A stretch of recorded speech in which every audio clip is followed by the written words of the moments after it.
نحمده ونصلي على رسوله الكريم اما بعد فاعوذ بالله من الشيطان الرجيم بسم الله الرحمن الرحيم وَلَقَدْ كَرَّمْنَا بَنِي آدَمَ صدق الله العظيم وصدق رسوله النبي الكريم ان الله وملائكته يصلون على النبي یا ایھا الذین آمنوا صلوا علیہ وسلموا تسلیما۔ تمام احباب آواز بلند درود شریف پڑھ لیں۔ الصلاۃ والسلام علیک یا سیدی یا رسول اللہ، الصلاۃ والسلام علیک یا حبیب اللہ، الصلاۃ والسلام علیک یا محمد رسول اللہ صلی اللہ علیہ وسلم۔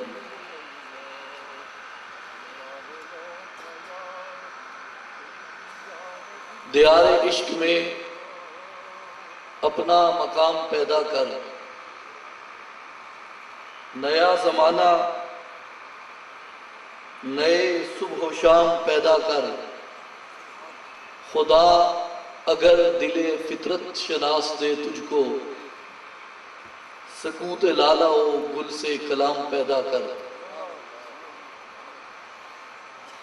میں شاخ طاق ہوں، میری غزل ہے میرا ثمر،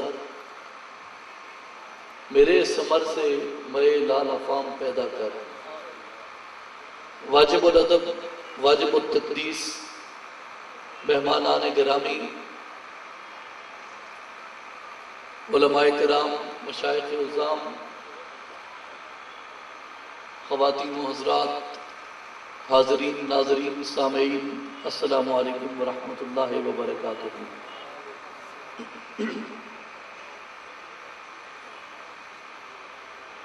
میں سب سے پہلے سرور دو جہاں امام الانبیاء محمد رسول اللہ صلی اللہ علیہ وسلم کی ولادت باسعادت کے اس مبارک اور بابرکت مہینے کی آپ تمام احباب کی خدمت میں مبارکباد پیش کرتا ہوں۔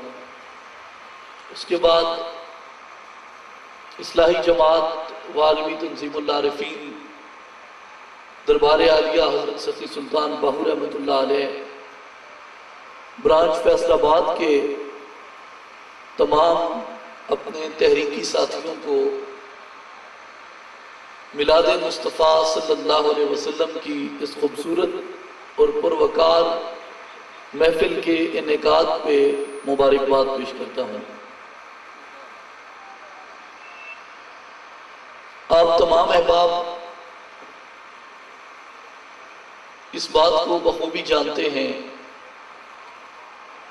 کہ دربار عالیہ سلطان العارفین حضرت سخی سلطان باہو رحمۃ اللہ علیہ سے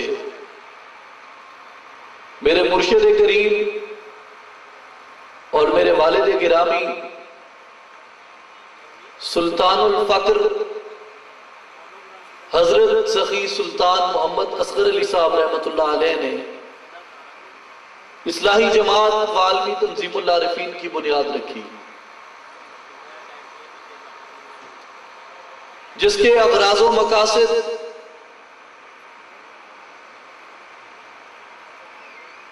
استحکام پاکستان،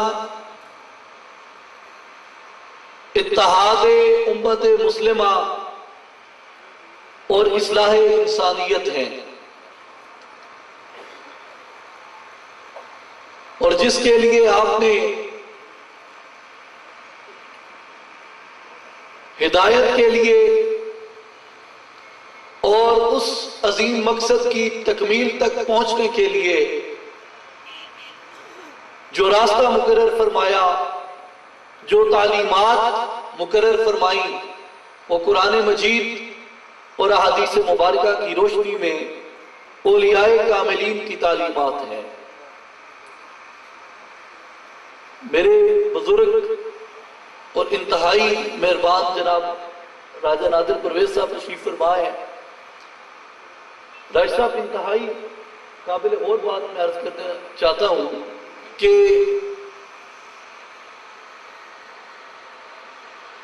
اس وقت اور اس دور کے اندر، بلکہ ہر دور کے اندر، اگر کسی نے بھی ہدایت لینا چاہی ہدایت کاملہ کو حاصل کرنا چاہا تو اس کا واحد راستہ اور ہدایت کاملہ تک رسائی اور اس تک پہنچنے کا واحد ذریعہ وہ قرآن حکیم ہے۔ چاہے کوئی عالم ہے، چاہے کوئی فلسفی ہے، چاہے کوئی عام انسان ہے، چاہے کوئی کسی مذہب یا کسی رنگ و نسل یا کسی زبان سے تعلق رکھتا ہے، لیست ممکن جز بقرآن عزیزتن، قرآن تک رسائی اور قرآن سے رجوع کیے بغیر وہ ہدایت حاصل نہیں کر سکتا۔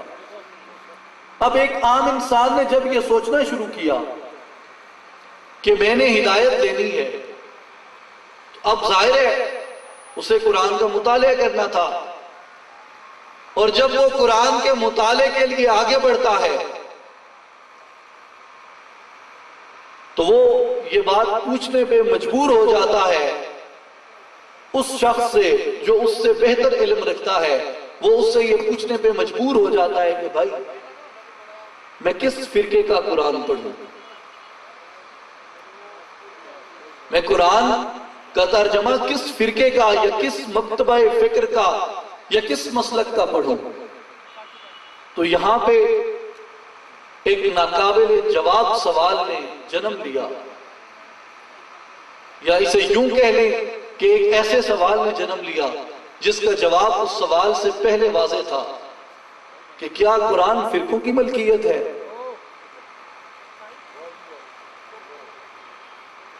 کیا قرآن فرقوں کی ملکیت ہے کہ یہ پوچھنا ضروری ہے کہ میں نے کس مکتبہ فکر کے قرآن کا ترجمہ کرنا ہے؟ قرآن قرآن ہے اور وہ خدا کی طرف سے ایک واضح کتاب ہے، اور بدقسمتی اس سے بڑھ کے کیا ہوگی کہ جب بھی مسلمان آپس میں دست و گریباں ہوئے، مسلمانوں کے جتنے بھی فرقے ہیں، چاہے کوئی بھی فرقہ تھا، جب اس نے دوسرے فرقے کے لوگوں کے گریبان میں ہاتھ ڈالنا چاہا تو اس نے اپنے سامنے آیات قرآنی کو رکھا، اور جب اس کا رد عمل دوسرے فرقے کی طرف سے آیا تو دوسرے فرقے کے پاس بھی جواب وہ آیات قرآنی سے تھا۔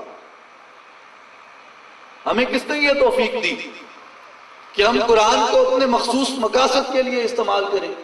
ہمیں کس نے یہ اختیار دیا کہ ہم قرآن کی آیات کو، حکم الہی کو اپنی مرضی کے مطابق اپنے سیاسی، سماجی مفادات اور ضروریات کی خاطر اس کو استعمال کرتے رہے؟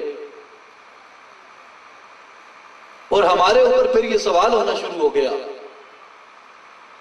کہ پھر تمہارے پاس ہدایت کا راستہ کون سا ہے؟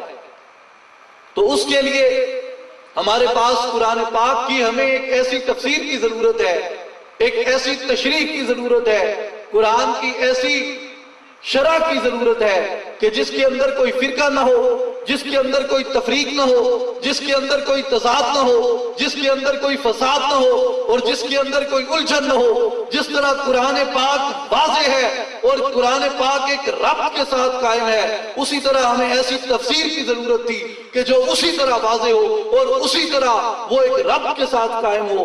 اور آپ دیکھ سکتے ہیں کہ جو اولیاء کرام نے اور جو صوفیاء کرام نے قرآن کی تعلیم دی ہے، اس کے اندر نہ کوئی فرقہ ہے، نہ کوئی تضاد ہے، نہ کوئی تفریق ہے، نہ کوئی تقسیم ہے، اور نہ ہی اس کے اندر کوئی بے ربطی ہے، بلکہ وہ قرآن کے سنت کے مطابق وہ اسی طرح واضح ہے اور وہ اسی طرح ایک ربط کے ساتھ قائم ہے۔ اس لیے ہمارے مرشد کریم نے قرآن کی وہ تفسیر اور قرآن کی وہ تشریح اور شرح، اس کو ہمارا راستہ مقرر فرمایا کہ جس سے ہم قرآن کریم کو بخوبی سمجھ بھی سکتے ہیں اور اس سے وہ ہدایت کاملہ بھی حاصل کر سکتے ہیں۔ اب اسی بات کو تھوڑا آگے بڑھاتے ہوئے ہم دیکھتے ہیں کہ آج ہمارا معاشرہ انتہائی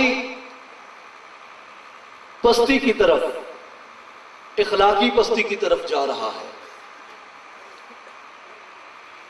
چاہے کوئی مذہب ہو، چاہے کوئی مسلک ہو، چاہے کوئی فرقہ ہو، چاہے کوئی زبان ہو، چاہے کوئی نظریہ ہو، ہمیں کسی میں دوام نظر نہیں آ رہا.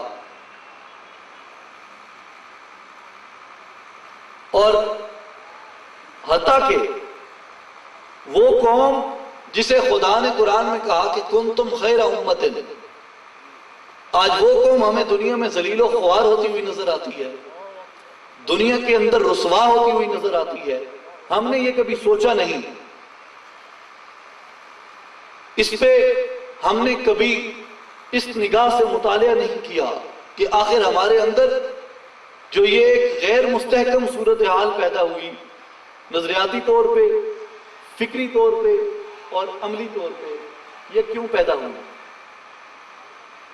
اس کے بہت سارے تصورات ہیں اور بہت سارے زاویوں سے اس بات کا جائزہ لیا جا سکتا ہے، لیکن میں آج کی اپنی اس مختصر سی گفتگو میں جو آپ کے ساتھ گزارش کروں گا وہ صرف ایک تصور پہ اور وہ صرف اس کے ایک زاویے پہ ہے، اور وہ زاویہ ہے جو مجھ سے پہلے نقیب محفل الحاج محمد نواز قادری صاحب فرما رہے تھے، یا ان سے قبل علامہ مفتی مطیع اللہ قادری صاحب نے اپنے خطاب میں اس بات کی وضاحت فرمائی، اور وہ نکتہ ہے حضرت انسان،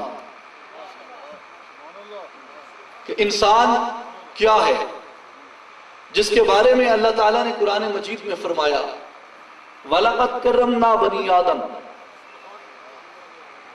تحقیق ہم نے حضرت انسان کو بڑی عزت والا بنایا، بنی آدم کو بڑی عزت بخشی. اب اللہ تعالیٰ نے فرمایا کہ ہم نے بنی آدم کو بڑی عزت بخشی. ہماری عموماً ایک سادہ سی گفتگو جب ہوتی ہے تو ہم یہ کہتے ہیں کہ وَتُعِزُّ مَن تَشَاءُ وَتُذِلُّ مَن تَشَاءُ، کہ عزت بھی اللہ تعالیٰ عطا کرتا ہے اور ذلت بھی اللہ تعالیٰ کی طرف سے ہے. وَتُعِزُّ مَن تَشَاءُ وَتُذِلُّ مَن تَشَاءُ، وہ جسے چاہے عزت دے، وہ جسے چاہے ذلت دے. اب جسے وہ خود یہ کہہ رہا ہے کہ وَلَقَدْ كَرَّمْنَا بَنِي آدم، ہم نے اولاد آدم کو بڑی تکریم دی، ان کو بڑی عزت دی. اب سوال یہ ہے کہ وہ کرامت کا، عزت کا، تکریم کا اور کرم کا جو تاج تھا انسان سے، وہ کیسے چھن گیا؟ کیا ہم یہاں پہ قرآن کی اس آیت کا انکار کریں گے کہ نہیں، اگر خدا نے اولاد آدم کو عزت دی ہوتی تو آج یہ اتنی اخلاقی پستیوں کا شکار کیوں ہوتا؟ آج اس کی اخلاقی سطح اسفل السافلین کیوں ہوتی؟ تو اس سوال سے ہمارے اوپر یہ بات واضح ہوتی ہے کہ ہمارا جو تصور ہے انسان کے بارے میں وہ درست نہیں ہے. خدا جس انسان کو، جس اولاد آدم کی جس عزت کی بات کر رہا ہے، ہم نے کبھی اس زاویے سے اس کا مطالعہ نہیں کیا. آپ دیکھیں کہ انسان کون ہے، یہ ایک بنیادی سوال ہے. کیا انسان اس گوشت پوست کے ڈھانچے کا نام ہے؟ کیا انسان ہڈیوں کے اس پنجرے کا نام ہے؟ کیا آگ، ہوا، مٹی اور پانی سے بنائے گئے اس وجود کا نام انسان ہے؟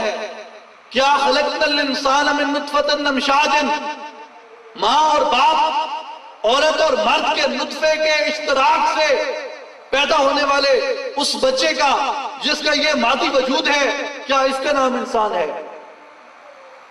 میں اس موقف کو واضح کر دوں کہ انسان کا ایک وجود نہیں ہے، انسان کے دو وجود ہیں. ایک انسان کا یہ ظاہری جسم ہے جسے مادی سفلی کثیف جسم کہتے ہیں، اور دوسرا انسان کا باطنی جسم ہے جسے علوی روحانی لطیف جسم کہتے ہیں. یہ جسم گوشت پوست ہڈیوں کے ڈھانچے کا نام ہے، اور جو دوسرا جسم ہے جو اس جسم کے اندر پوشیدہ ہے وہ روح ہے. اور جو اصل انسان ہے، یہ جو انسان حقیقی ہے، یہ جو انسان کامل ہے، وہ اس جسم کا نام نہیں ہے بلکہ وہ روح کا نام ہے. اور اللہ تعالیٰ نے جو تکریم عطا فرمائی ہے اور اللہ تعالیٰ نے جو عزت عطا فرمائی ہے وہ اس جسم کے لیے نہیں ہے، وہ روح کے لیے ہے. اب میں اس کے اوپر دو دلائل آپ کی خدمت میں پیش کرتا ہوں۔ سب سے پہلی دلیل میں عموماً یہ اپنے تحریکی ساتھیوں کی محفل میں دیا کرتا ہوں کہ آپ دیکھیں، میرا نام ہے احمد علی، مجھے آپ یا کوئی بھی احمد علی کب تک کہیں گے؟ میری نقل و حرکت کو احمد علی کی نقل و حرکت کب تک کہا جائے گا؟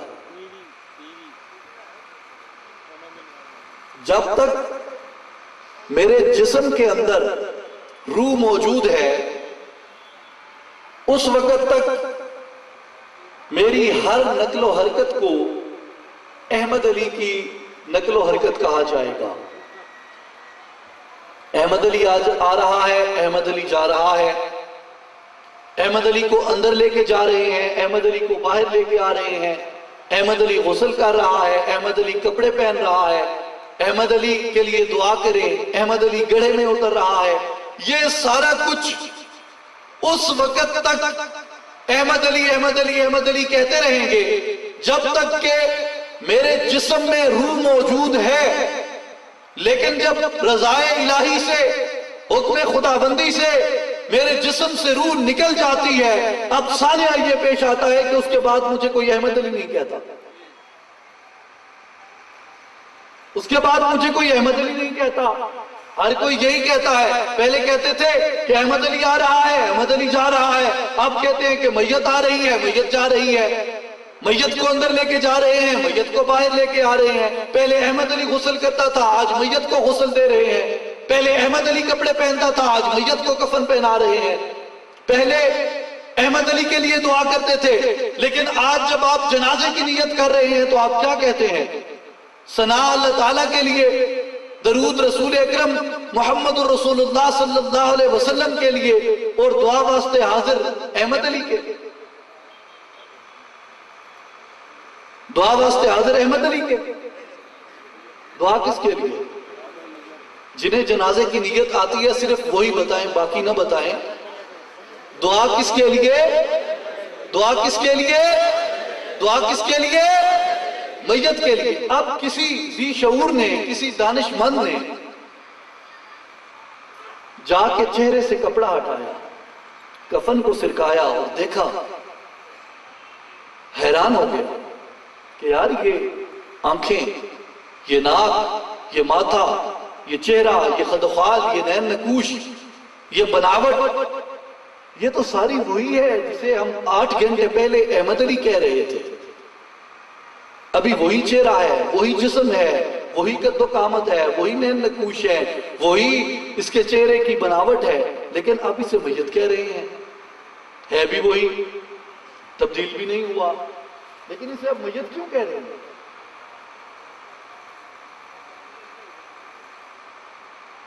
پھر پہلے گڑھے میں احمد علی اترتا تھا، آج کہتے ہیں کہ بھائی میت کو قبر میں اتارو۔ پہلے کہتے تھے گرد نہ اڑاؤ، احمد علی کے کپڑوں پہ گرد پڑے گی، کپڑے میلے ہو جائیں گے۔ آج قبر بنانے والے سے کہتے ہیں بھائی دھیان سے، میت کے کفن پہ مٹی نہ گرے۔ آج احمد علی کدھر گیا؟ پھر اس کے بعد آگے چلے، یہ اس کا دوسرا دور تھا۔ پہلا دور وہ تھا جب مرنے سے پہلے جسم میں روح موجود تھی، اور جب روح موجود تھی اس کی ہر نقل و حرکت کو کس کی نقل و حرکت کہہ رہے تھے؟ کس کی نقل و حرکت کہہ رہے تھے؟ لیکن جب جسم سے روح نکل گئی، اب اس کی تمام جو اس کی موومنٹس ہو رہی ہیں، اسے کس کی موومنٹس کہہ رہے ہیں؟ میت کی۔ یہ دوسرا دور تھا۔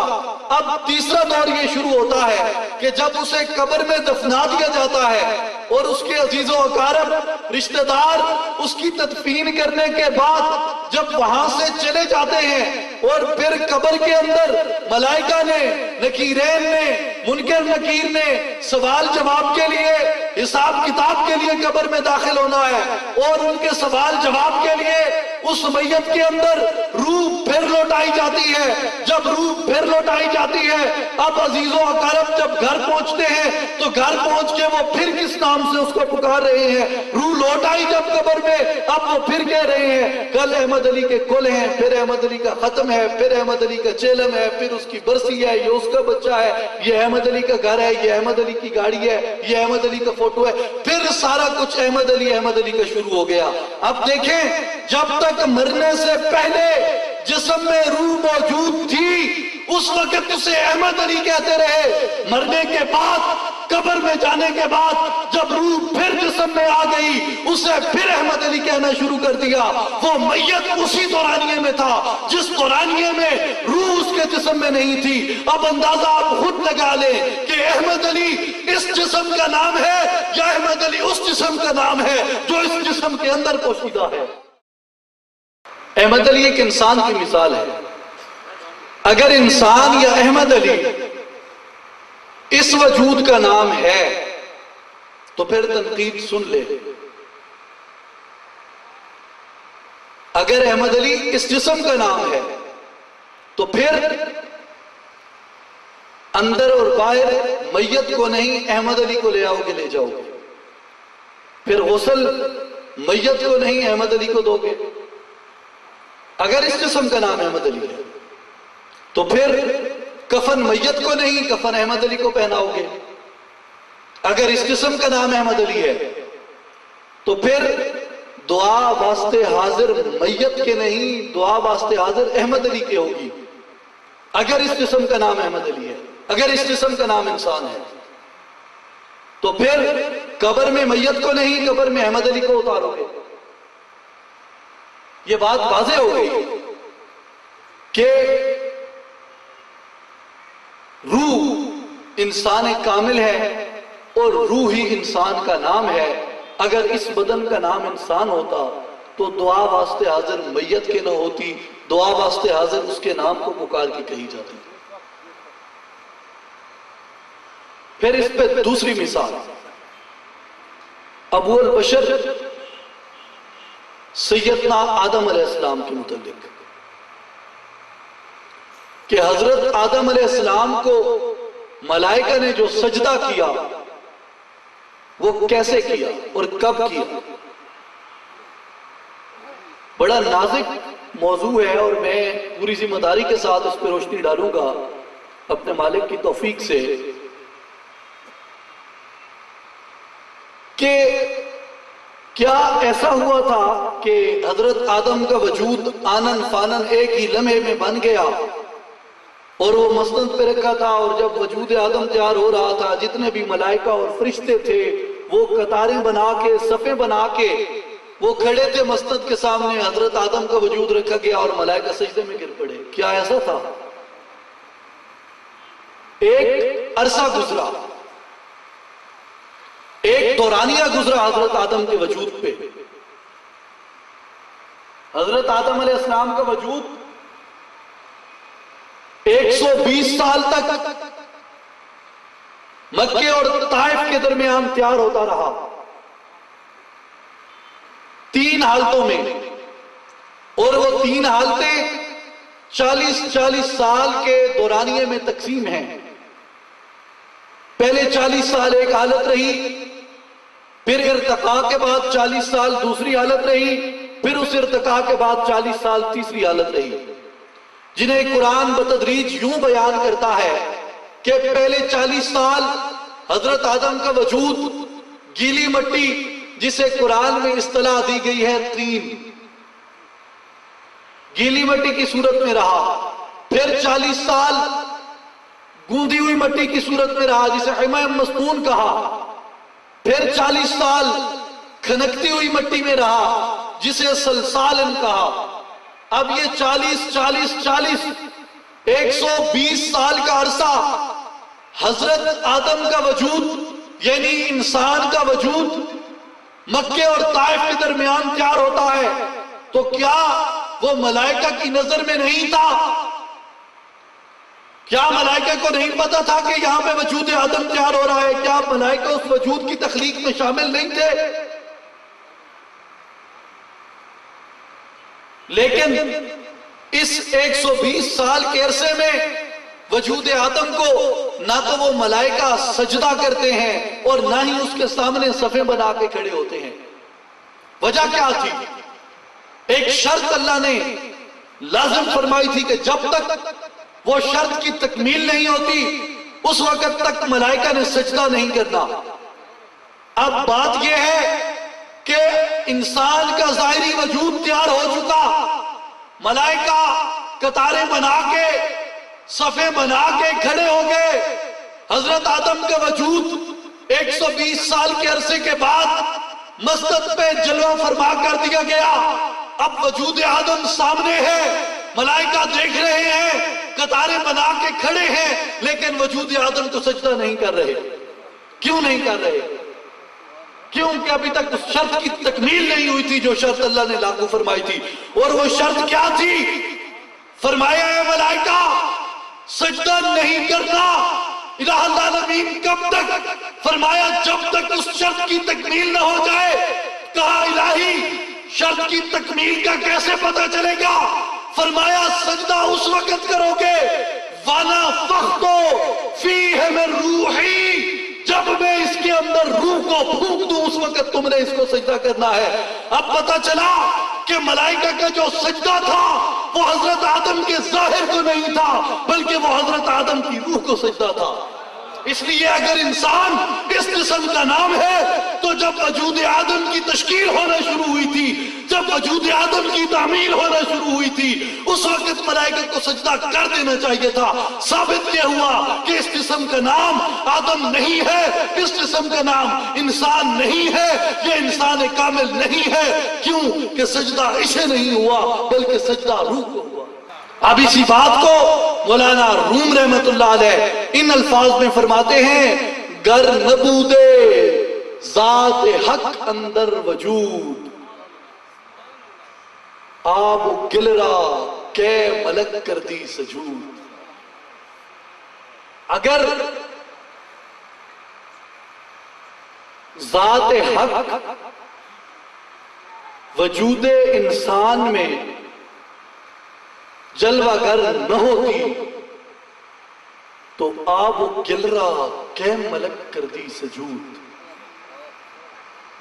مٹی اور پانی کو فرشتے کیسے سجدہ کرتے۔ اب دیکھیں کہ ہمارا تصور جو انسانیت کا ہے وہ کس پہ مبنی ہے؟ کیا ہمیں کبھی اپنی روح کی خبر ہوئی؟ کبھی اس کی فکر ہوئی؟ اس کی نشو و نما، اس جسم کی ظاہری جسم کی نشو و نما، تعلیم و تربیت، خوراک، مراتب و مقامات، عہدے اور مناصب، ان کے لیے تو ہم تگودو کرتے رہے، لیکن ہم نے کبھی جو انسان حقیقی تھا اور جو انسان حقیقی ہے نہ اس کی خوراک کے متعلق کبھی سوچا، نہ اس کی تعلیم و تربیت کے متعلق کبھی سوچا، نہ اس کی نشو و نما کے متعلق کبھی سوچا۔ اب مجھے بتائیں ہم کس کی زندگی جی رہے ہیں؟ کیا ہمیں اس بات کا علم نہیں کہ ہماری ذمہ داری کیا تھی؟ ہم نے یوم ازل الست بربکم کا وہ جو وعدہ کیا تھا اس کی ذات سے ہم اسے بھول گئے، اور یہاں ہم نے انسانی معاشرے کی بجائے میت کا معاشرہ بنا لیا۔ میں بہت اس کی طوالت میں نہیں جانا چاہتا سیاسی موضوع کی، لیکن ایک چھوٹی سی مثال میں اس کی پیش کرنا چاہتا ہوں کہ پچھلے 150 سال سے بین الاقوامی سطح پہ امن کے نام پہ بڑی کوششیں ہوئیں، بڑے بڑے با اختیار اور منظم اور باوسائل ادارے تشکیل دیے گئے، تمام اقوام عالم نے مل کے بڑی جانفشانی سے اس پہ کام کیا، لیکن امن قائم کرنے میں دنیا میں ناکام ہو گئے۔ کہیں بھی امن کا نام و نشان نظر نہیں آتا، بلکہ جہاں پہ امن تھا، جو ممالک امن کے گہوارے تھے، ان کا چین و سکون چھین لیا گیا۔ اس کی میں آگے بڑھتے ہوئے اس کا ایک تجزیہ آپ کی خدمت میں پیش کر دوں کہ یہ پچھلے 150 سال تھے کہ وہ بین الاقوامی کوششیں کارگر ثابت نہ ہوئیں اور ناکام ہو گئیں۔ یہ اگلے 150 سال تک بھی اس سے زیادہ وسائل کے ساتھ، ان سے زیادہ اختیارات کے ساتھ، ان سے زیادہ نظم و ضبط کے ساتھ یہ امن پہ کوششیں کرتے رہے۔ ان کی کوششیں کبھی بھی کارگر ثابت نہیں ہو سکتی۔ کیوں کہ میت کے معاشرے میں امن کیسے ممکن ہے؟ میت کے معاشرے میں امن قائم نہیں ہو سکتا۔ ہاں، اب اس پہ سوال یہ کھڑا ہو گیا کہ پھر معاشرے کی تشکیل کیسے ممکن ہے؟ کیا ہمارے پاس میت کے معاشرے سے بڑھ کے انسانی معاشرے کی تشکیل کا کوئی راستہ موجود ہے؟ تو اس کا جواب میرے پاس ہے، ہاں ہے۔ اور وہ کون سا معاشرہ ہے؟ آج سے 1400 سال قبل دیکھیں، وہ انسانی انقلاب جس کا پرچم مکے کی بے آب و گیا وادی سے مصطفیٰ کریم علیہ السلام نے بلند فرمایا اور دنیا کو اس پائیدار اور رہنے والے امن کی دعوت دی، اور اپنے اس سایہ شفقت میں اپنی نظر کرم کے سائے میں آ جانے والے لوگوں کی آقا علیہ السلام نے ان کے نفوس کا تزکیہ کیا، ان کے قلوب کا تصفیہ فرمایا اور ان کی ارواح کو اپنی نظر کرم سے زندہ فرما دیا۔ اور وہ روحیں جب ان کی زندہ ہو گئی، جب ان صحابہ کرام کی، ان رفقائے رسول کی، ان ہم مجلس رسول کی جب وہ روحیں زندہ ہوئی، ان کی انسانیت جب بیدار ہوئی، اس کے بعد آقا علیہ السلام نے مکے سے مدینہ ہجرت فرمائی اور اپنے ان رفقاء کو، اپنے ان ہم مجلسوں کو، اپنے ان ہم صحبتوں کو، ان کو آقا علیہ السلام نے میدان عمل میں اتارا، اور 10 سال کے قلیل عرصہ کے اندر 86 جنگیں ہوتی ہیں، جن میں 56 کم و بیش غزوات ہیں۔ ان 86 جنگوں میں 10 سال کے عرصہ میں جو اموات کی تعداد ہے وہ آپ دیکھ لیں، 300 اور کچھ یہ مسلمانوں کی اموات ہیں اور 700 اور کچھ یہ کفار کی اموات ہیں۔ جبکہ جو قبائل عرب کا دستور تھا وہ یہ تھا کہ اگر ایک معمولی سی بات پہ رنجش، تنازع یا جنگ چھڑ گئی ہے تو وہ کئی مہینوں تک جاری رہتی تھی، اور جب تک کمزور قبیلے کا نام و نشان اس کی نسلوں کو جب تک صفحہ ہستی سے مٹا نہیں دیا جاتا تھا، اس وقت تک وہاں جنگ رکنے کا نام نہیں لیتی تھی۔ وہاں فتح کسی علاقے کی فتح نہیں ہوتی تھی، وہاں فتح کا نام لاشوں کو فتح کرنے کا ہوتا تھا۔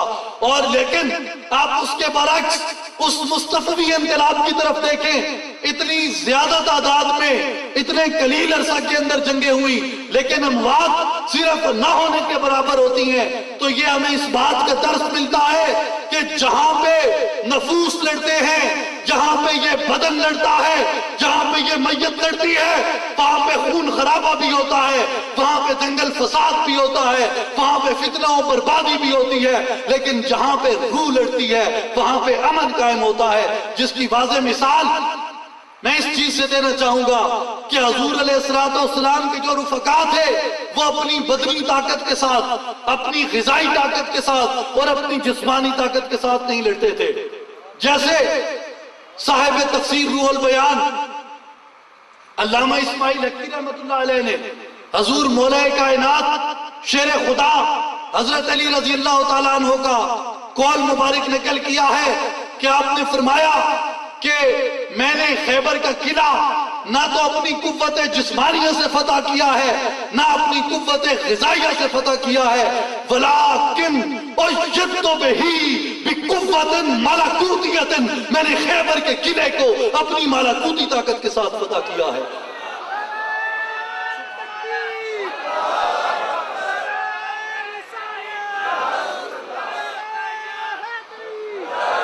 وَلَٰكِنْ أُيَّدْتُ بِهِ بِقُوَّةٍ مَلَكُوتِيَّةٍ، میں نے خیبر کے قلعے کو اپنی ملکوتی قوت سے فتح کیا ہے، جس کا تصور پیش کرتے ہوئے حکیم الامت علامہ اقبال رحمۃ اللہ علیہ فرماتے ہیں کہ ہے فکر مجھے مصر ثانی کی زیادہ، اللہ کرے تجھ کو عطا فقر کی تلوار، اور قبضے میں یہ تلوار بھی آ جائے تو مومن یا خالد جاں باز ہے یا حیدر کرار۔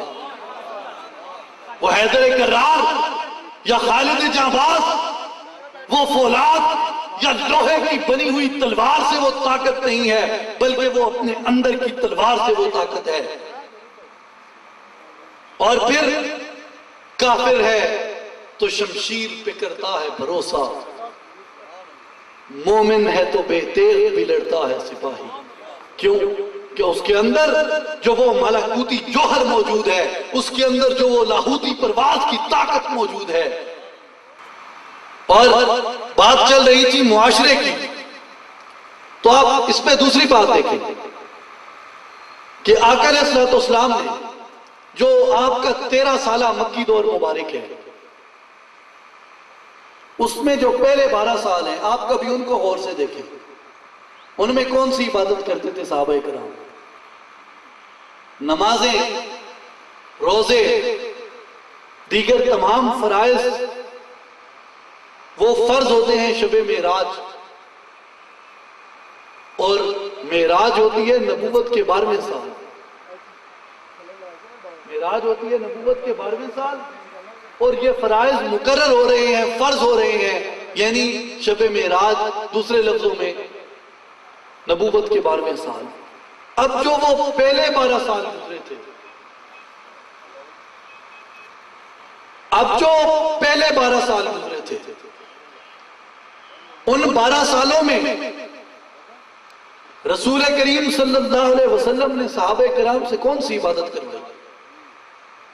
یہ میں سمجھتا ہوں انتہائی عام سوال ہے، جو ہمیں ہماری منزل کا پتہ دیتا ہے کہ بنیادی تعلیم کو ہم چھوڑ دیں، اور جو نبوت کے 12ویں سال شروع ہو رہی ہے، یقیناً ہمیں اس پہ قائم رہنا ہے، ہمیں پوری طاقت ایمانی سے تمام فرائض اسلام پہ قائم رہنا ہے۔ لیکن وہ تعلیم جو اسلام کی بنیاد تھی، اور وہ تعلیم جس کے نتیجے میں کیسے کیسے صحابہ کرام پرورش پاتے ہیں، خلفائے راشدین، ان کی جو تربیت تھی وہ اسی دورانیے میں ہوئی، اور وہ تعلیم کیا تھی؟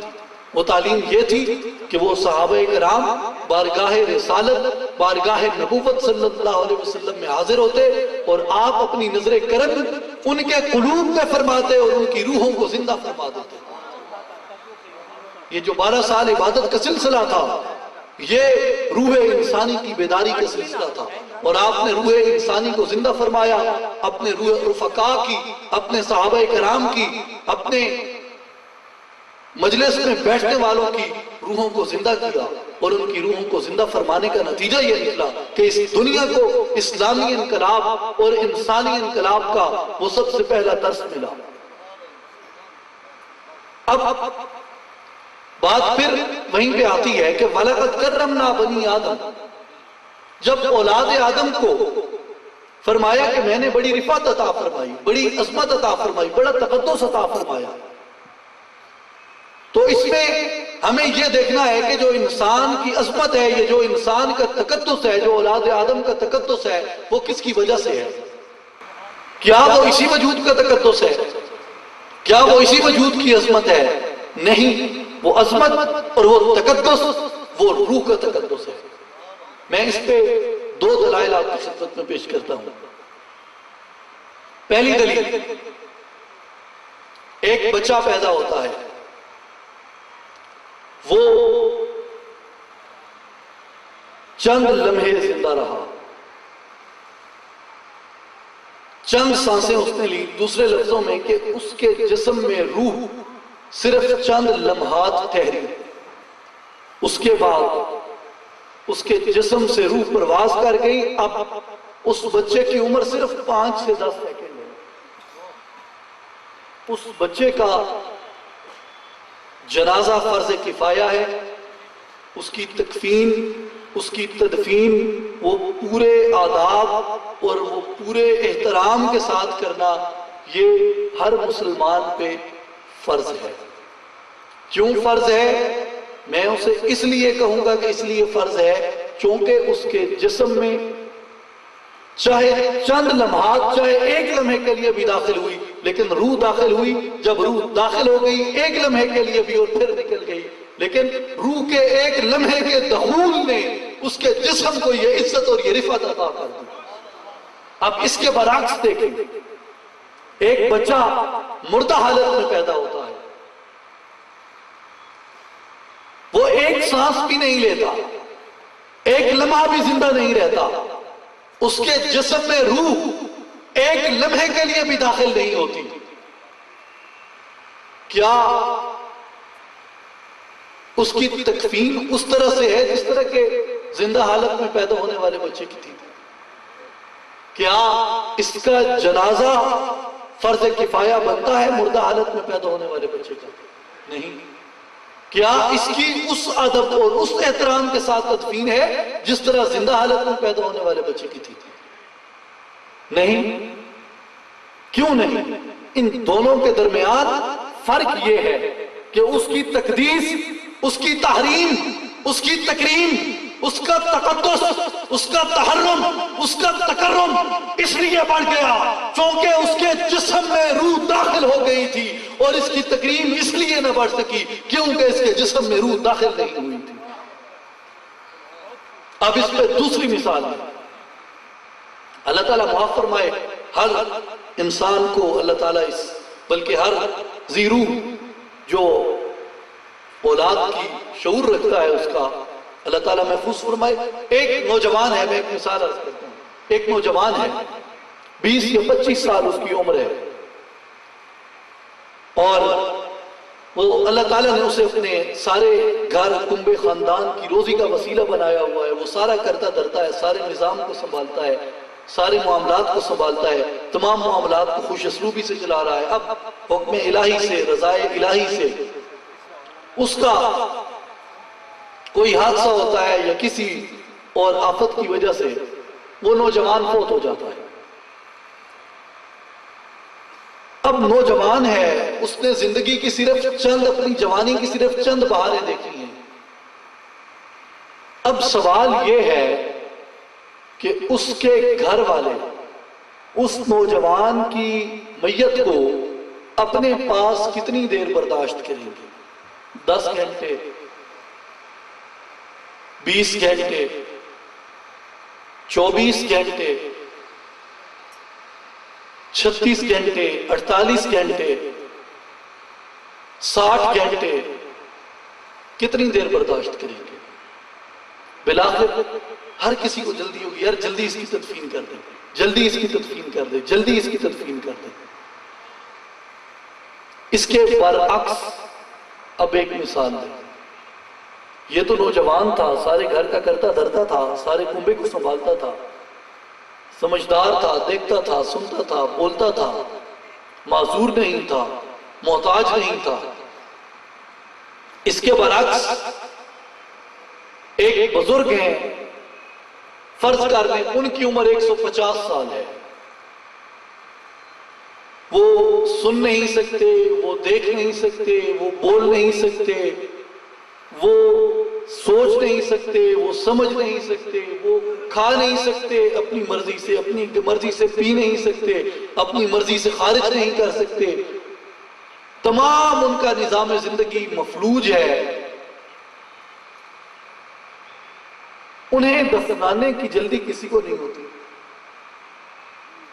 وہ اس حالت میں بے شک اپنے گھر میں 10 سال تک پڑے رہے، لیکن جب تک ان کی زندگی ہے، جب تک ان کے سانس ہیں، دنیا کا کوئی مذہب، دنیا کی کوئی اخلاقیات انہیں دفنانے کی اجازت نہیں دے سکتی۔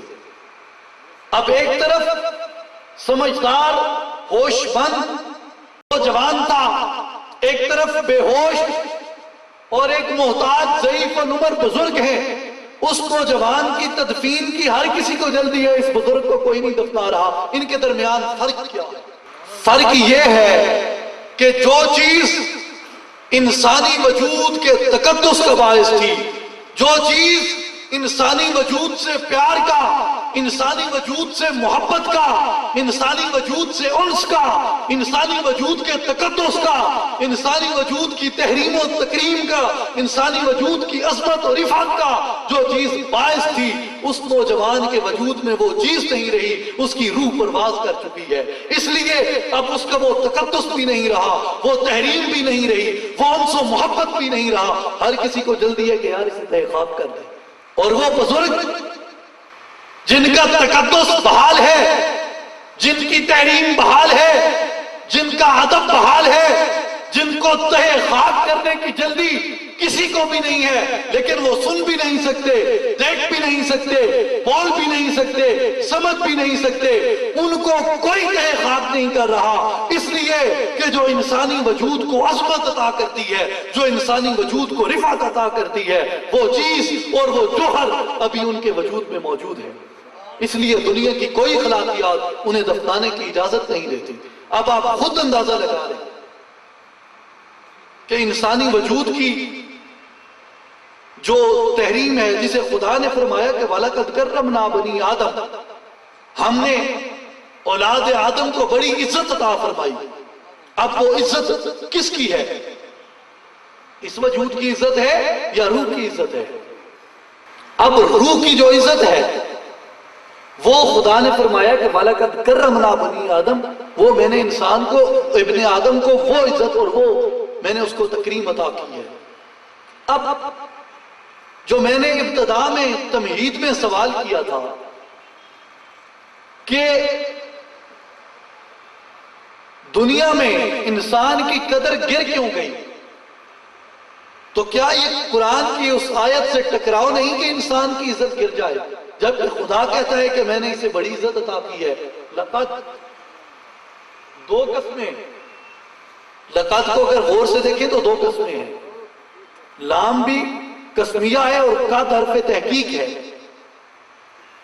حرف تحقیق بھی اگر قسم نہیں تو قسم کے مترادف ہے۔ دو تحقیقوں کے بعد، دو تحقیقیں سب فرمانے کے بعد خدا نے فرمایا کہ کرمنا بنی آدم۔ اب افسوس یہ ہے کہ بنی آدم کو جس چیز کی وجہ سے رفعت عطا فرمائی تھی، بنی آدم نے اس چیز کا خیال ہی ترک کر دیا، اس جوہر کی نمود ہی ترک کر دی، اس کی نشو و نما ہی ترک کر دی، اور جس کی حیثیت ایک میت کی تھی اس کو لے کے آگے بڑھنے لگ گیا۔ اب تکریم تو خود بخود ختم ہونی تھی، تقدس تو خود بخود ختم ہونا تھا، تقدس تو خود بخود پامال ہونا تھا۔ اب اسی بات کو آپ تھوڑا سا اور آگے لے کے چلیں کہ آپ دیکھیں اس وجود کی جو تخلیق ہے وہ کیسے ہے، اور آپ ذرا غور فرمائیں کہ اس وجود کی فطرت کیا ہے جس کے لیے ہم اپنا سب کچھ گنوا دیتے ہیں، جس کے لیے ہم اپنا سب کچھ لوٹا دیتے ہیں۔ اور جو میں نے ابتدا میں یہ سوال کیا تھا کہ یہ معاشرہ کیوں نہیں سدھر رہا، اس لیے نہیں سدھر رہا کہ اس معاشرے کا تصور ہمارے اندر غلط ہے، ہمارے پاس جو معاشرتی تصور ہے وہ تصور ہی غلط ہے۔ اس کی میں ایک آخری مثال میں پیش کرتا ہوں، آخری مثال کہ ہر چیز کی ایک فطرت ہے اور وہ چیز اپنی فطرت پہ قائم ہے، اپنی فطرت سے کوئی بھی چیز نہیں ہٹ سکتی۔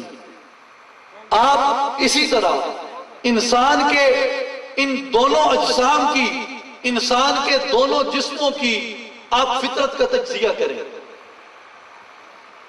آپ جب دونوں ان جسموں کی فطرت کا تجزیہ کریں گے تو آپ پہ خود بخود یہ حقیقت واضح ہو جائے گی کہ معاشرتی تصور در حقیقت کس وجود کا ہے۔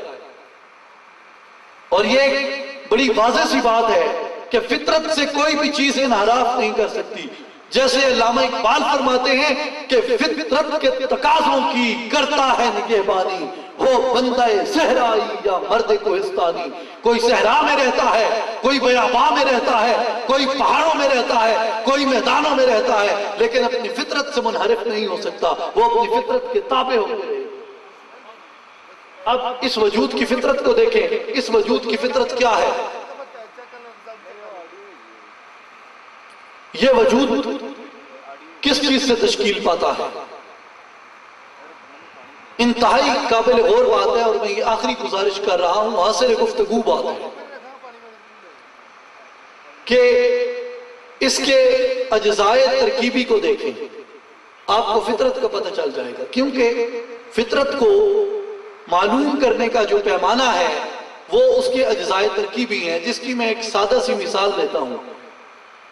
آپ کو ایک دوا چاہیے جس کی تاثیر ٹھنڈی ہو، یعنی میرے جگر میں گرمی پیدا ہو گئی ہے، اب مجھے ایسی دوا کی ضرورت ہے جو میرے جگر میں ٹھنڈ پیدا کر دے۔ اس کے لیے میں جاؤں گا حکیم صاحب کے پاس، حکیم صاحب مجھے دوا دیں تاکہ میرے جگر کو ٹھنڈک نصیب ہو جائے۔ اب جو وہ ٹھنڈک والی دوائی ہے، اس کی تاثیر اور اس کی فطرت ٹھنڈی کیوں ہے؟ اس کی تاثیر اور اس کی فطرت ٹھنڈی اس لیے ہے کہ اس دوائی کے اندر جو چیزیں حکیم صاحب نے استعمال کی ہیں وہ چیزیں ٹھنڈی ہیں، وہ دوائی اس لیے ٹھنڈی ہے۔ اب مجھے دوا چاہیے گرم، تو حکیم صاحب مجھے ایسی دوا دیں گے جس کی فطرت اور جس کی تاثیر گرم ہو۔ تو اب اس دوا کی فطرت اور اس دوا کی تاثیر گرم کیوں ہے؟ وہ اس لیے گرم ہے کیوں کہ اس دوا کے اندر جو چیزیں، جو اجزاء، جو اشیاء استعمال کی گئی ہیں وہ گرم ہیں، اس لیے وہ دوائی گرم ہے۔ اب دیکھیں کہ اس وجود کی فطرت کیا ہے اور روح کی فطرت کیا ہے۔ اس کے لیے دیکھنا ہوگا اس وجود کے اجزائے ترکیبی کو اور روح کے اجزائے ترکیبی کو۔ ہم پہلے دیکھیں گے اس وجود کے اجزائے ترکیبی کو کہ یہ وجود کیسے بنتا ہے۔ نطفتن امشاجن، دو نطفوں کے اشتراک سے، یعنی عورت اور مرد، عورت اور مرد، ماں اور باپ، ان دونوں کے نطفوں کے اشتراک سے یہ وجود بنتا ہے۔ اور جب تک چار چیزیں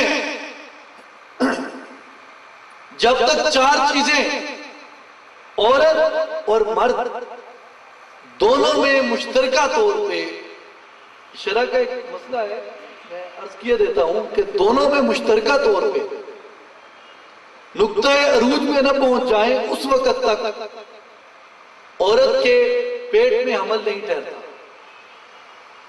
اور وہ چار چیزیں ہیں: حرص، ہوس، غضب اور شہوت۔ حرص، ہوس، غضب، شہوت، جب تک یہ چار چیزیں عورت اور مرد دونوں میں مشترکہ طور پہ نقطۂ عروج میں نہ پہنچ جائے، اس وقت تک بطن عورت میں حمل نہیں ٹھہرتا۔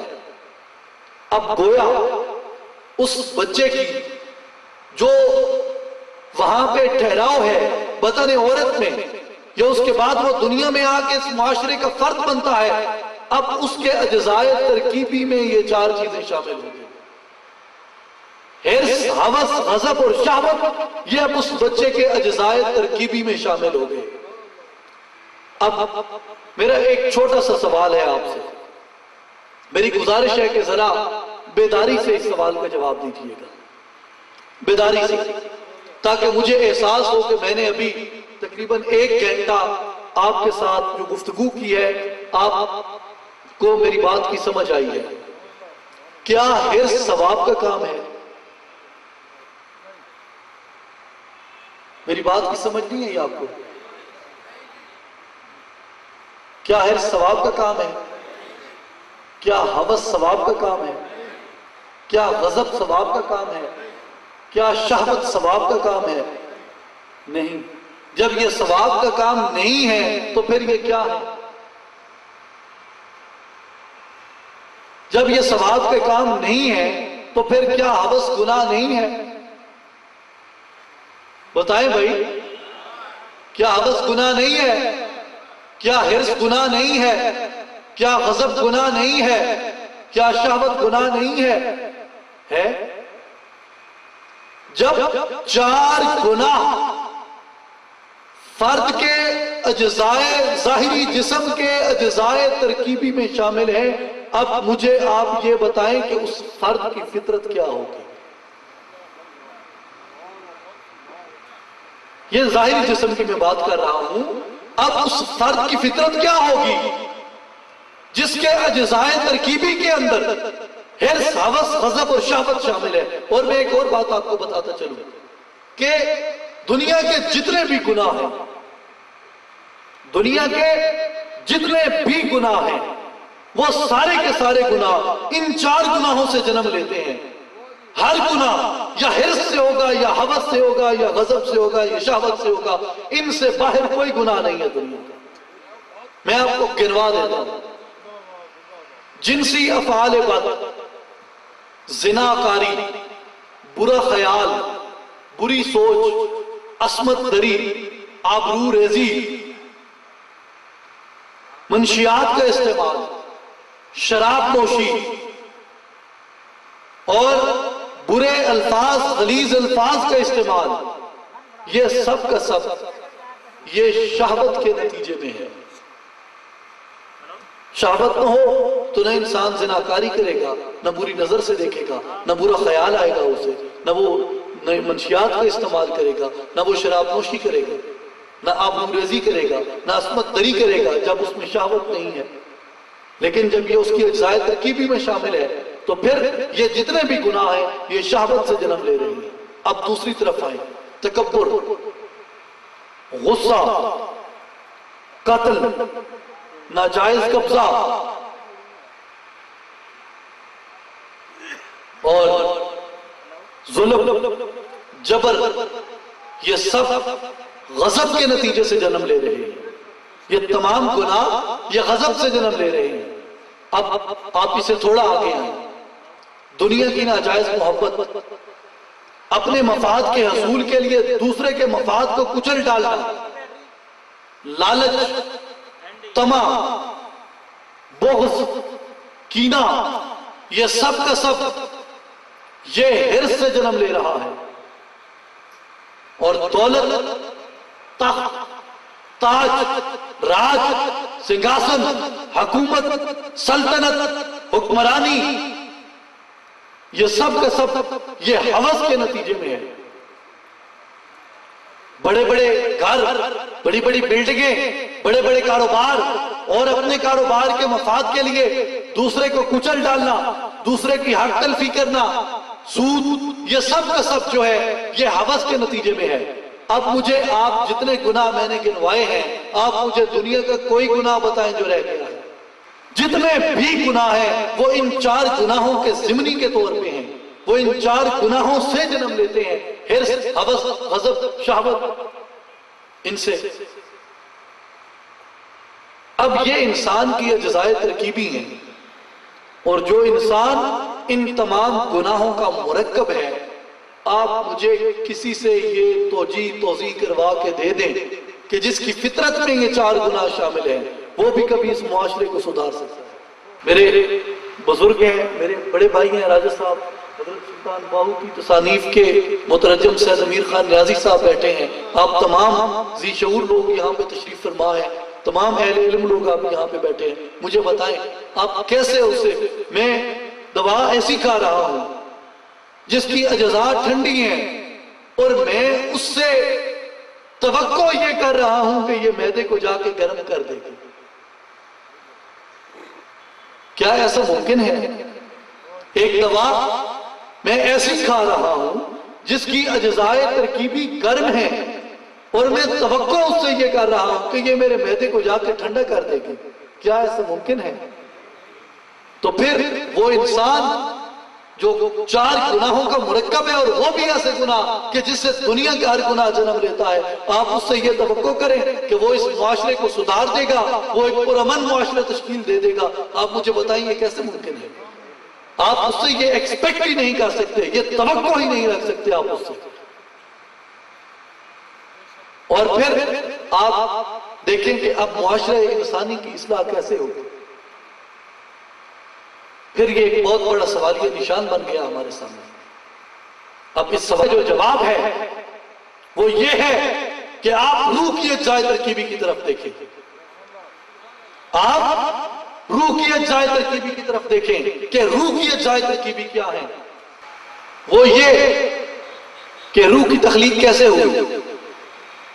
سلطان العارفین حضرت سلطان باہو رحمۃ اللہ علیہ اپنی کتاب عین الفقر میں فرماتے ہیں کہ اللہ تعالیٰ نے جب یہ چاہا کہ میں پہچانا جاؤں، یعنی کن تو کنزن مخفین، میں ایک چھپا ہوا خزانہ تھا، فَأَرَدْتُ أَنْ أُعْرَفَ، میں نے چاہا کہ میں پہچانا جاؤں، فَخَلَقْتُ الْخَلْقَ لِأُعْرَفَ، بس میں نے مخلوق کو اپنی پہچان کی خاطر پیدا فرمایا. جب اللہ نے یہ چاہا کہ میں پہچانا جاؤں تو سب سے پہلے اپنے ذاتی نور سے، اپنے ذاتی انوار و تجلیات سے نور محمدی صلی اللہ علیہ وسلم کو پیدا فرمایا، اور نور محمدی صلی اللہ علیہ وسلم سے اللہ تعالیٰ نے تمام جہانوں کی ارواح کو پیدا فرمایا. اب گویا جو آقا علیہ الصلوۃ والسلام کی روح کی تخلیق ہو رہی ہے وہ اللہ کے نور سے بلا واسطہ یعنی ڈائریکٹلی ہو رہی ہے، اور جو حضرت انسان کی یعنی دیگر مخلوقات کی روح کی جو تخلیق ہے وہ اللہ کے نور سے بالواسطہ یعنی انڈائریکٹلی ہو رہی ہے. اب بات یہ ہے کہ روح کی تخلیق بالواسطہ ہو یا بلا واسطہ، روح کی تخلیق ڈائریکٹلی ہو یا انڈائریکٹلی، روح کی تخلیق کس کے نور سے ہو رہی ہے؟ روح کی تخلیق کس کے نور سے ہو رہی ہے؟ روح کی تخلیق کس کے نور سے ہو رہی ہے؟ اللہ کے نور سے. اب گویا جو روح کی تخلیق ہوئی وہ واسطہ محمد صلی اللہ علیہ وسلم سے ہوئی. روح کی جو تخلیق ہے وہ نور محمدی کے وسیلے سے ہوئی اور نور خداوندی سے بالواسطہ ہوئی، انڈائریکٹلی ہوئی. اس لیے اب جو روح کی اجزائے ترکیبی ہیں ان کے اندر نور رحمانی کا عنصر شامل ہے، ان کے اندر نور یزدانی کا عنصر شامل ہے، اور روح کی اجزائے ترکیبی میں نور مصطفی کا عنصر شامل ہے. اس لیے جو روح کی اجزاء ہیں ان میں رحمانیت شامل ہے، ان میں یزدانیت شامل ہے، ان میں مصطفیت شامل ہے. اس لیے جو روح کی فطرت ہوگی، روح کی فطرت رحمانی ہوگی، روح کی فطرت یزدانی ہوگی، اور روح کی فطرت مصطفی ہوگی.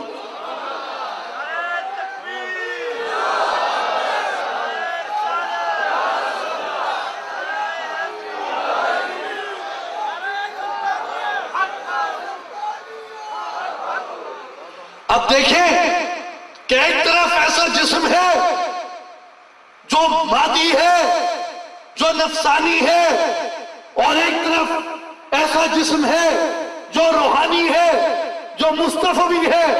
اب آپ مجھے بتائیں کہ جب تک آپ اس جسم کو لے کے آگے بڑھ رہے ہیں تب تک ہماری نفسیات پہ، تب تک ہماری سوچ پہ، تب تک ہماری فکر پہ، تب تک ہمارے اعمال پہ، تب تک ہمارے افعال پہ، تب تک ہمارے اقوال پہ، تب تک ہمارے کردار پہ، تب تک ہماری گفتار پہ، تب تک ہماری رفتار پہ، تب تک ہمارے معاشرے کے اندر نفسانیت غالب رہے گی، شیطانیت غالب رہے گی، مادیت غالب رہے گی. لیکن جس دن ہم اس حقیقت کو سمجھ گئے اور ہم نے اس وجود سے آگے بڑھ کے دیکھا، اپنے من کی دنیا میں جب ہم داخل ہوئے، جس کی طرف اشارہ کرتے ہوئے حکیم الامت علامہ اقبال کہتے ہیں کہ اپنے من میں ڈوب کر پا جا سراغ زندگی.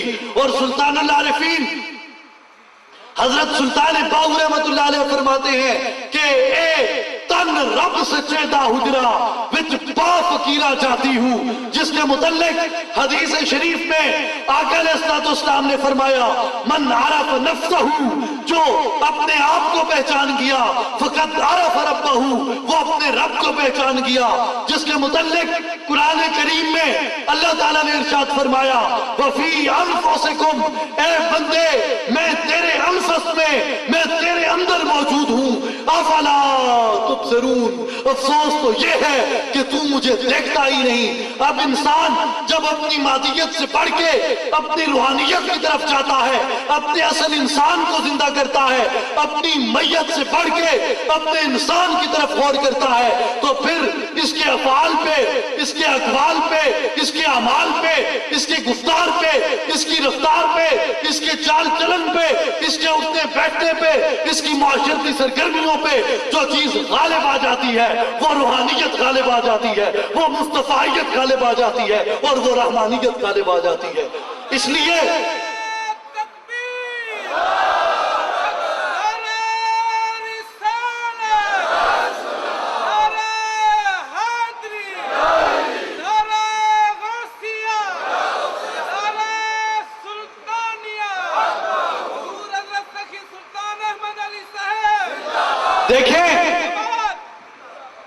دیکھیں جب ہماری نفسیات پہ، جب ہماری معاشرتی سرگرمیوں پہ مادیت غالب آئے گی، نفسانیت غالب آئے گی، شیطانیت غالب آئے گی، تو ہمارا جو معاشرہ تشکیل پائے گا وہ نفسانی ہوگا، وہ مادی ہوگا، وہ شیطانی ہوگا۔ لیکن جب ہماری فکر پہ، ہماری سوچ پہ، ہمارے اعمال پہ، جب ہمارا روحی وجود جب غالب آ جائے گا، جب وہ روحانیت بیدار ہو جائے گی، تو اس وقت ہمارا جو معاشرہ تشکیل پائے گا وہ صحیح معنوں میں وہ معاشرہ ہوگا جسے مستقلی معاشرے کا نام دیا جاتا ہے۔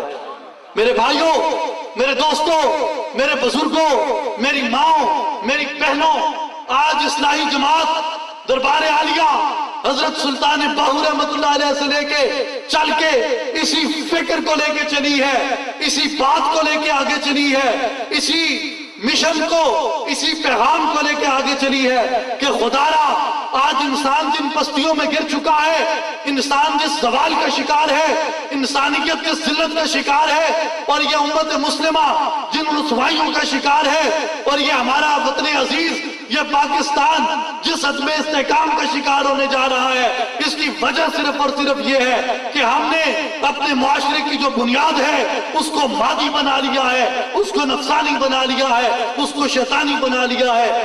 آج اگر ہمیں استحکام پاکستان چاہیے، آج اگر ہمیں اتحاد ملت بیضا چاہیے، آج اگر ہمیں اصلاح انسانیت چاہیے، تو اس کے لیے ضروری ہے کہ ہمیں سب سے پہلے اپنے اس انسانی شعور کو اجاگر کرنا ہوگا۔ اور اصلاحی جماعت یہی دعوت دیتی ہے بزرگوں کو بھی، بھائیوں کو بھی، بچوں کو بھی، ماؤں کو بھی، بہنوں کو بھی، بیٹیوں کو بھی، کہ خدارا خدارا خدارا یہ اس دنیا میں قیامت کے نفاذ سے پہلے، قیامت کبریٰ سے پہلے جو یہ قیامت صغریٰ بپا ہو چکی ہے، جو یہ نفسہ نفسی کا عالم قیامت سے قبل ہی بپا ہو چکا ہے، اس کا جو علاج ہے، اس زہر کا جو تریاق ہے، وہ فقط اور فقط اسی چیز کے اندر ہے کہ ہم سب سے پہلے اپنے اندر اس انسانی تحریک کو جنم دیں، ہم اپنے اندر اس آرزو کو، اس جستجو کو، اس تمنا کو بیدار کریں کہ جس تمنا، جو تمنا آقا علیہ السلام کے رفقاء کے اندر تھی، جو تمنا آقا علیہ السلام کے مجلس میں بیٹھنے والوں کے اندر تھی، جب تک ہم اس تمنا کو بیدار نہیں کریں گے اس وقت تک ہم ناکام ہوتے رہیں گے۔ لیکن جس دن ہم اپنی اس تمنا کو بیدار کر گئے، میں یہ بڑے وضوح کے ساتھ کہہ رہا ہوں کہ اس دن صرف عالم اسلام ہی نہیں بلکہ پورا عالم انسانیت یہ ایک پرچم مصطفیٰ کے نیچے جمع ہو جائے گا۔ چونکہ جو انسان کی دعوت، جو اسلام کی دعوت ہے، جو اسلام کا مشن ہے، جو اسلام کا پیغام ہے، اصلاحی جماعت اسلام کی اس حقیقی تعبیر کو آگے لے کے بڑھ رہی ہے۔ تنظیم العارفین کے کارکنان اس حقیقی نظریے سے وہ سرشار ہو کے آگے بڑھ رہے ہیں، اور وہ نظریہ کیا ہے؟ وہ نظریہ یہ ہے کہ جس میں علامہ اقبال رحمت اللہ علیہ اپنے تصوراتی دنیا کے اندر، اپنی تخیلاتی دنیا کے اندر یہ پیغام بھیجتے ہیں مکے سے جنیوا کی طرف۔ نوجوانوں، میرے بھائیوں، میرے تحریکی ساتھیوں، آج اس فکر کو اجاگر کریں اور یہ جتنی تفریقیں اور تقسیمیں ہمارے درمیان ہیں ان کو ختم کریں۔ اور اصلاحی جماعت یہ آپ کو پلیٹ فارم مہیا کرتی ہے کہ آپ آئیں، ہر قسم کے فرقے ہر قسم کے تعصب، ہر قسم کی تفریق اور ہر قسم کی تقسیم سے پاک یہ تعلیمات لے کے آگے بڑھ رہے ہیں۔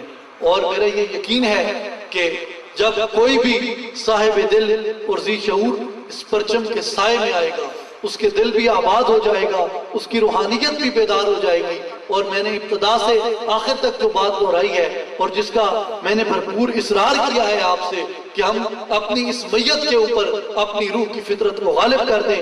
جب روح کی فطرت غالب آ گئی اس جسم کے اوپر تو دنیا کی تمام برائیاں مٹ جائیں گی۔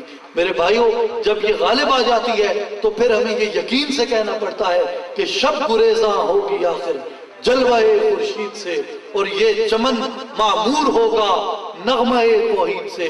میں انہی دعائیہ کلمات کے ساتھ اجازت چاہتا ہوں کہ الہی آرزو ہے اگر منظور ہو جائے تیری پہچان سے ہر مومن کے دل پر نور ہو جائے۔ وآخر دعوانا ان الحمدللہ رب العالمین۔